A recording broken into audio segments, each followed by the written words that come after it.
Hello, hello. Welcome to our Mentorship Mondays, a time dedicated to learning something that can inspire you to go be and do better. Because guess what? We all deserve to be led well. Today, we would talk about something to do with values, right? Having standards. So I thought the best way to teach this or to share this idea was to tell you a story of how I actually saw it play in real life. And it was from an unfamiliar source. You will not believe it. It was from a beggar. One day, I bought a box of donuts to support a good cause. For some reason, I was under the impression that it contained 4 donuts, but to my surprise, there was a dozen in a box, right? Yes, 12.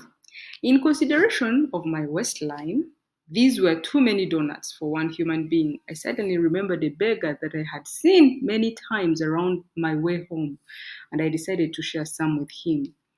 As I drove, I found him in his usual spot.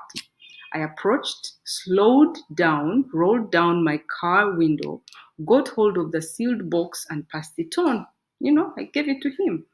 He looked at me and said, "No, thank you." I was confounded by this response, and I looked at him to confirm what I thought I had had. He explained that he never took food, but only food stamps and food coupons.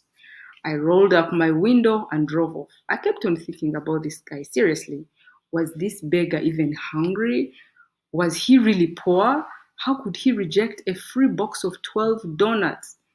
It then hit me. This beggar, despite his current circumstances, decided to uphold certain standards. Yes, he had principles he lived by.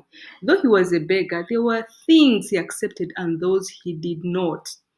Wouldn't it be nice if we all learned something from this beggar?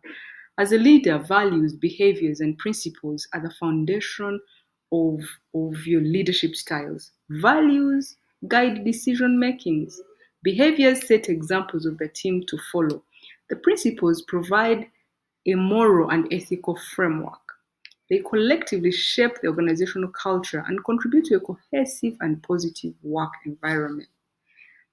Simon Sinek had this to say about having a position, having standard. He said that it was about time for people to stop saying what they do, but what they believe in. And I thought that was so powerful. What do you believe in? We've worked with bosses who really do not even, you know, um, have a position on anything. They don't want to make anyone mad. They don't want to get this one angry. They don't want to have a position just in case something goes wrong, right? A leader like that will really not be a good one.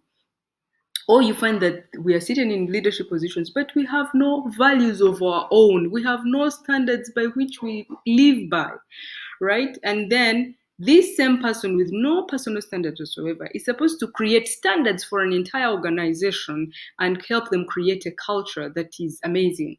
How does it start? You cannot give what you do not have.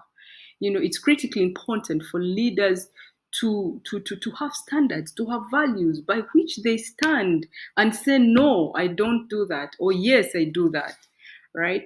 And the other idea behind setting values is that they have to be set prior. You don't set standards in the moment you're faced with the temptation, or whether in the moment you're faced with something where you have to decide, this is my standard. It doesn't. The earlier you set them, the better, right? I'm very sure that if this beggar did not have this policy or this principle in place for his life, he was not going to come up with that when I was handing him a box full of donuts. He could not come up with such a standard immediately in that moment. So it's critically important for us as leaders to sit back and ask ourselves, what are our standards? What do we believe in? So, like I said, we work with corporate leaders who want to be able to confidently step into their position as powerful leaders who get things done. And we do this through group coaching and one on one coaching. Why we use that methodology is that, we believe there is value from each style of learning. You can learn from a collective intelligence of the like-minded people, but you can also learn on a one-on-one journey.